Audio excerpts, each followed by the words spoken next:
कहानी की शुरुआत होती है एक शांत और मुस्कुराता हुआ गांव से, जहां रहते थे तीन अच्छे दोस्त, ज्ञान भाई, पुष्पा और रायस्टार। बचपन से ये तीनों एक दूसरे के बेहद करीब थे। रायस्टार एक समझदार और ईमानदार लड़का था जो गांव में एक छोटी सी चाय की टपरी चलाता था। उसके साथ ज्ञान भाई और पुष्पा भी काम करते थे। रायस्टार का सपना था कि एक दिन उसकी टपरी एक बड़ा होटल बने, लेकिन ज्ञान भाई और पुष्पा कुछ और ही सपने देख रहे थे। एक चमचमाती लंबोर्गिनी लेने का सपना। उन्हें लगता था कि चाय की टपरी में काम करके कभी भी उनके सपने पूरे नहीं होंगे। एक दिन पुष्पा बोला, एक आइडिया है लेकिन थोड़ा रिस्की है। ज्ञान भाई बोला, भाई आइडिया तो बता, रिस्क की चिंता मैं कर लूंगा। पुष्पा बताता है चंदनपुर गांव के बारे में, जहां के लाल चंदन के पेड़ मार्केट में बहुत महंगे बिकते हैं। दोनों प्लान बनाते हैं और रात के अंधेरे में निकल पड़ते हैं। जंगल के पास पहुंचते ही एक अजीब सा आदमी उन्हें रोकते हुए कहता है, अंदर मत जाओ, वापस नहीं आ पाओगे। लेकिन ज्ञान भाई और पुष्पा उसकी बात को नजरअंदाज कर जंगल के अंदर चले जाते हैं। दोनों मिलकर पेड़ काटने लगते हैं। धीरे धीरे वे जंगल में और गहराई तक घुसते जाते हैं। तभी ज्ञान भाई हल्का होने के लिए थोड़ी दूर जाता है और वहाँ उसे एक आवाज सुनाई देती है।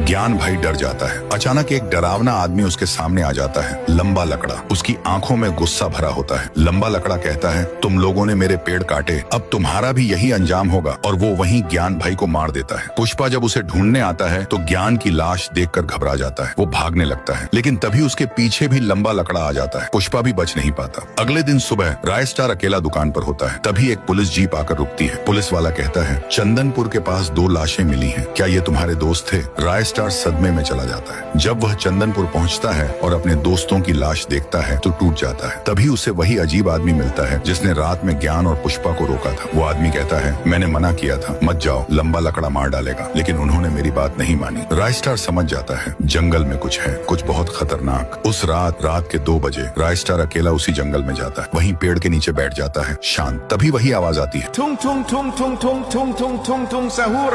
और सामने आता है लंबा लकड़ा। रायस्टार गुस्से में बोलता है, तो तूने ही मेरे दोस्तों को मारा ना? लंबा लकड़ा कहता है, अब तू भी जा अपने दोस्तों के पास। फिर शुरू होती है भयानक टक्कर। जंगल का हर कोना गूंज उठता है, धुआं, बिजली, पेड़ों का टूटना। और जब सब शांत होता है तो वहाँ सिर्फ एक इंसान खड़ा होता है, रायस्टार।